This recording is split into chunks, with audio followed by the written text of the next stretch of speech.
आप सभी का संस्कृत ज्ञान कक्षा में स्वागत है। आज हम कारक के विषय में चर्चा करेंगे। कारक के द्वारा अनुवाद हम कैसे सीखें, जो कारक वाले अनुवाद होते हैं वो हम कैसे सीखें। आपको इसमें दिखाई दे रहा होगा कारक कितने प्रकार के होते हैं, 8 प्रकार के होते हैं। ठीक है, कर्ता, कर्म, करण, संप्रदान, अपादान, संबंध, अधिकरण, संबोधन। ठीक है, ये 8 प्रकार के कारक हैं। और जो इधर दिखाई दे रहा है आपको, ये इधर मैं लिख देता हूँ कारक, ये जो लाइन है ये कारक की लाइन है। ठीक है बेटा, और ये जो ने ये विभक्ति चिन्ह की लाइन है, चिन्ह। ठीक है,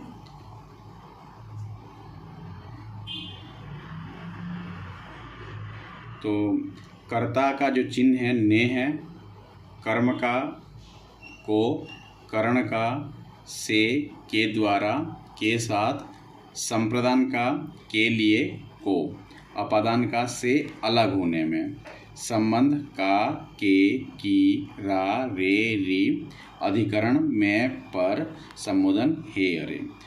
तो ये जो 8 कारक दिखाई दे रहे हैं आपको, ये 8 कारक का ये चिन्ह है। जब हम अनुवाद करते हैं, जब हिंदी का कोई सेंटेंस, कोई वाक्य बोलते हैं, मान लीजिए वृक्षों से पत्ते गिरते हैं, तो जो से है, देखो वृक्षों से, आपको ये वाला से होगा, तो ऐसे से को ये कौन सा अपादान कारक माना जाए, क्योंकि एक पेड़ है, पेड़ से पत्ता गिरता है। ठीक है, पेड़ से कोई चीज़ अलग हो रहा है, अलग होने में लिखा है इसमें, तो अलग होने में ये से प्रयोग हो रहा है, तो ये अपादान कारक का हुआ। इसी प्रकार इनका चिन्ह है, इसी प्रकार से हम समझेंगे।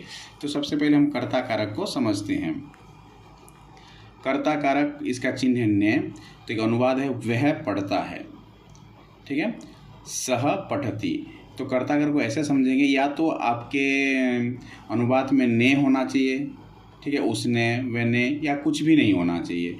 तो यहाँ पर वह कोई भी चिन्ह नहीं है, तो ये समझ लीजिए कर्ता कारक है। ठीक है, कर्ता कारक सब्जेक्ट, जो सब्जेक्ट होता है उसी को कर्ता भी कहते हैं। तो ये वह आपका कर्ता है, पढ़ता है आपकी क्रिया है, तो इसका अनुवाद बनेगा सह पठती। ठीक है, अब दूसरे आ जाए कर्म कारक। कर्म का चिन्ह होता है को। ठीक है, तो इसमें मैं अभी लिखा है वह विद्यालय जाता है, तो वह, इसमें भी कोई चिन्ह, वह तो आपका कर्ता कारक है ही, इसमें कोई चिन्ह नहीं है, तो यह विद्यालय, वैसे तो हम बोलेंगे वह विद्यालय को जाता है, लेकिन बोलते हैं हम वह विद्यालय जाता है। ठीक है, तो जाने वाले अर्थ में ये कर्म कारक का प्रयोग किया जाता है। तो इसका ये आपका सब्जेक्ट हो गया, मतलब कर्ता कारक, ये ऑब्जेक्ट हो गया, कर्म को ऑब्जेक्ट बोलते हैं, ऑब्जेक्ट हो गया, ये जाता है वर्ब हो गया। ठीक है, तो इसके अनुवाद बनाएंगे तो है को वाला है, तो क्या होगा, सह विद्यालयम गच्छति। ठीक है, गच्छति तो आपको अनुवाद पहले वाले कक्षा में आपने पढ़ा होगा, स के साथ ती लगता है, गच्छति, पठति आगे। और ये विद्यालयम कैसे बना, क्योंकि हम क्या करते हैं, जब भी इसको कारक को यूज करते हैं, प्रयोग करते हैं को, तो विद्यालय जिसके आगे जो चिन्ह लगा होता है, इसमें चिन्ह नहीं है, यहाँ पर चिन्ह होना चाहिए।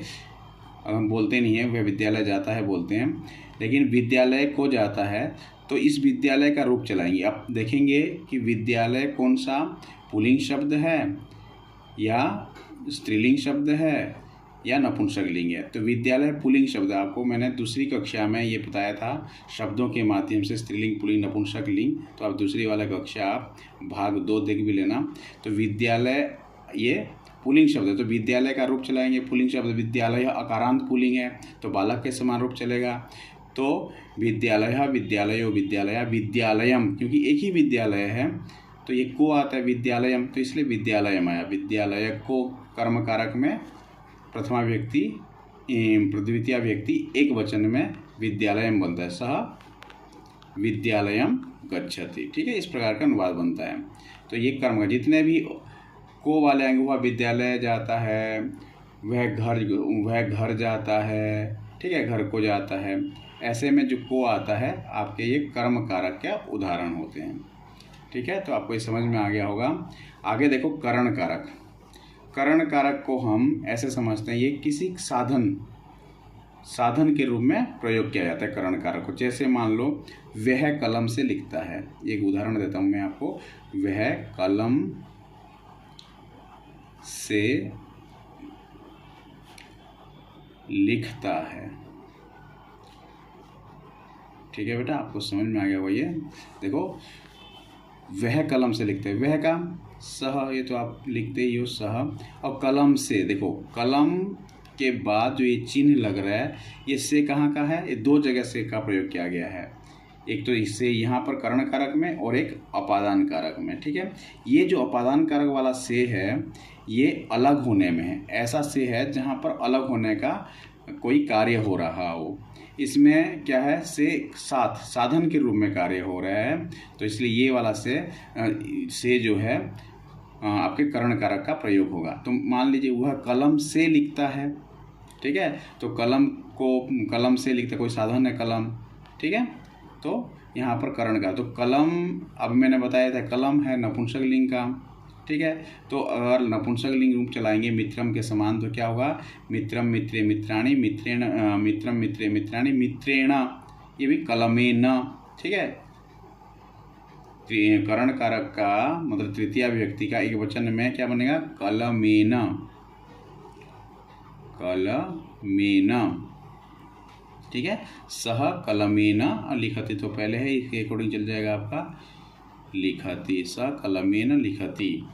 ठीक है, ये जो से है, यहाँ पर मान लीजिए बहुवचन होता है यहाँ पर, तो क्या होता? कलमेन कलमाभ्याम कलमेयी। ठीक है, द्विवचन होता है तो कलमाभ्याम, दो कलमों से लिखता, या तो बहुत सारे कलमों से लिखता तो बहुवचन होता है। एक ही कलम से लिखता है तो कलमेन ही आएगा। तो यहाँ पर एक तो स्त्रीलिंग पुल्लिंग नपुंसकलिंग शब्दों को देखना, और दूसरी बात आपको ये एक वचन है, द्विवचन है या बहुवचन है, उसके अकॉर्डिंग शब्द रूप आपका, ये सारे शब्द रूप ही होते हैं। शब्द रूप के अकॉर्डिंग ही आपका ये चलता है। आपके जो ये कारक जो है शब्द रूप के हिसाब से ही आप अनुवाद करते हैं। ठीक है, आपको समझ में आ गया होगा। और के द्वारा, वह बस के द्वारा घर जाता है, वह राम के साथ जाता है, ये के द्वारा के साथ ये भी हम प्रयोग करते हैं, तो वो भी आपके करण कारक का ही उदाहरण है। जैसे मोहन राम के साथ घर जाता है, मोहनः रामेण सह गृहम गच्छति, इस तरीके से। तो एक अनुवाद में 2, 3, 4 कारक भी हो सकते हैं। ठीक है, आपको ये करण कारक समझ में आ गया होगा। उसी प्रकार संप्रदान कारक, देखो के लिए को, यहाँ दो चिन्ह हैं, एक तो के लिए और एक को। तो इसका जो संप्रदान कारक का मतलब है, हम किसी को कोई चीज़ देने के अर्थ में प्रयोग होता है। और भी चीज़ें होता है, बस केवल ये देने वाला भी आप सीख लो। देने के लिए हम प्रयोग करते हैं, जैसे कि वह राम को फल देता है। ठीक है, सिंपल अनुवाद, सारे में लट लकार में ही अनुवाद दे रहा हूँ। वह राम को फल देता है। देखो, अब देखो वह तो हम सह ही करते हैं, और ये वाला को देखो, इसमें कहीं जाने वाले अर्थ के लिए प्रयोग नहीं हो रहा है। किसी को फल देने में, देने के लिए आप संपूर्ण कारक याद रखना, ये देने के लिए ही होता है। देने के लिए संप्रदान कारक प्रयोग किया जाता है, देने के लिए। ठीक है, तो सह राम को, तो संप्रदान कारक आप लीजिए, राम का रूप से, राम पुल्लिंग शब्द है, जिसके बाद जो चिन्ह होता है उसी के आगे वाले को हम शब्द रूप को चलाते हैं। ठीक है, शब्द रूप, राम पुल्लिंग शब्द है, रामः रामो रामः, ये हो गया आपके कर्ता कारक। रामम रामो रामान, ये हो गया कर्म कारक। रामेण रामाभ्याम रामे, ये हो गया करण कारक। आ गया संप्रदान कारक रामाय, तो यहाँ बनेगा जैसे बालकाय बनता है ना, इसी प्रकार रामाय, स रामाय फलम देता है का यच्छति। ठीक है, स रामाय फलम यच्छति, राम को। इसमें क्या होता है कि जिसको हम देते हैं, जिसको लाभ होता है, उसमें चतुर्थी व्यक्ति लगता है। ठीक है, तो ये देखना, राम को लाभ हो रहा है तो राम को यहाँ पर चतुर्थी व्यक्ति लगी, रामाय बन गया। ठीक है, फलम यच्छति। आगे देखो, अपादान कारक क्या है? से अलग होने में। तो इसका उदाहरण है वृक्ष से पत्ते गिरते हैं। वृक्ष से पत्ते गिरते हैं। देखो वृक्ष मतलब पेड़, ठीक है। अलग कैसे हो रहा है, एक पेड़ स्थिर वस्तु है, उससे पत्ते अलग हो रहे हैं। तो ऐसे से पे आपकी इसमें और भी चीज़ें हैं, लेकिन ये वाले से पे अलग होने वाले से में क्या है, आपको पंचमी व्यक्ति अर्थात अपादान कारक लगता है। तो एक ही पेड़ है तो हम वृक्ष लिखेंगे, एक ही पेड़ से गिर रहा है, नहीं से है तो वृक्षात लिखेंगे, ठीक है। वृक्षात, क्योंकि पंचमी व्यक्ति में वृक्षात बनता है।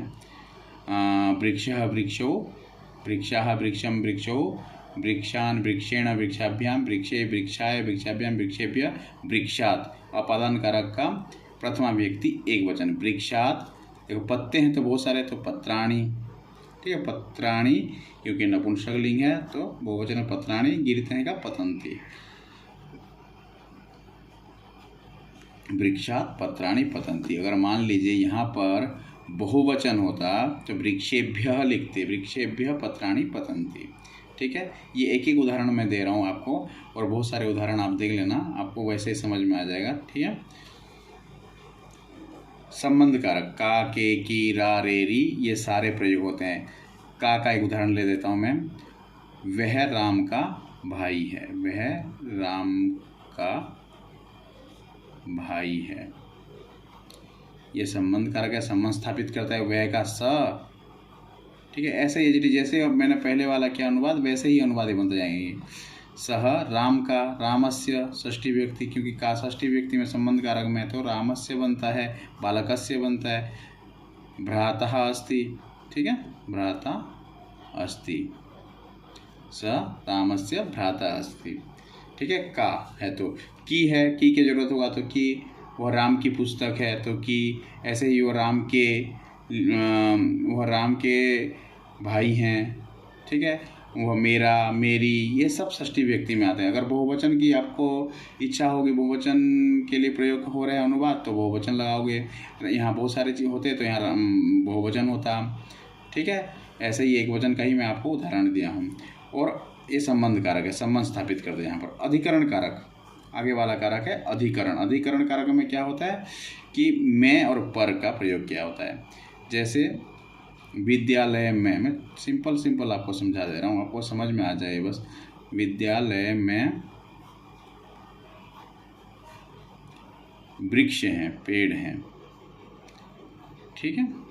तो ये वाला में आ गया, तो विद्यालय का रूप चलाओगे क्या होगा, विद्यालय, विद्यालय, क्योंकि बालक के बनता है। विद्यालय वृक्षाः सन्ति, ठीक है, क्योंकि विद्यालय में है। इसमें वैसे ही अनेक प्रकार के बन जाएगा आपके। पर का भी उदाहरण होगा, टेबल पर कलम है, ठीक है। छत के ऊपर का भी होता है। और मैं का भी ऐसे ही बहुत सारे उदाहरण होंगे। मैं, कक्षा में बालक हैं। देखो कक्षा में, ये स्त्रीलिंग शब्द का मैं उदाहरण बता देता हूँ आपको। कक्षा में बालक हैं,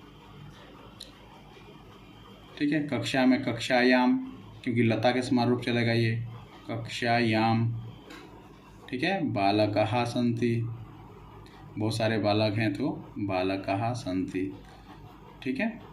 ये देखो स्त्रीलिंग है तो कक्षायाम लता के समान रूप चल गया, और ये पुल्लिंग शब्द है तो बालक के समान रूप चल गया।